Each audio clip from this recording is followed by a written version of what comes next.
Monsieur le Président.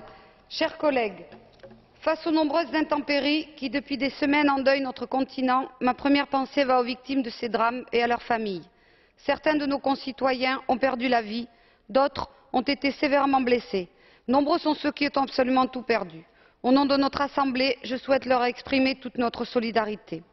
Dans mon pays, la Bretagne, le Var et l'Aquitaine ont été particulièrement touchés et les dégâts se chiffrent à plusieurs centaines de millions d'euros.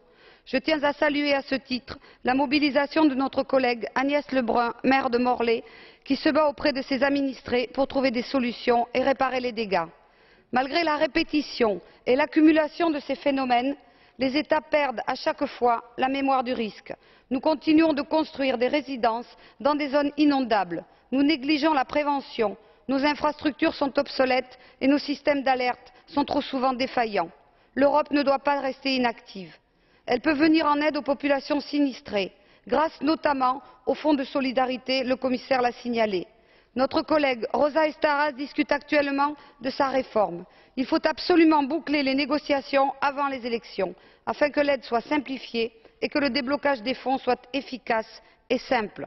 Je m'inquiète cependant de son faible budget, divisé par 2 par rapport à la période précédente. Qu'allons-nous répondre à ceux qui demandent l'aide de l'UE lorsque les caisses seront vides?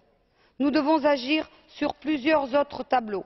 La mise en place du corps européen de volontaires proposé par Michel Barnier, l'accompagnement des États qui ne disposent pas de stratégie de gestion de risque, l'échange d'expériences et d'informations, la mobilisation des fonds structurels pour permettre des travaux d'infrastructure, d'endiguement et de protection face aux risques, l'utilisation des crédits Interreg pour que les territoires transfrontaliers coopèrent et coordonnent leurs services de pompiers, de secours et d'ambulance.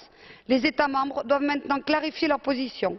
Vont-ils privilégier l'aide et la solidarité ou au contraire l'égoïsme? Le Parlement a choisi, lui. Je vous remercie.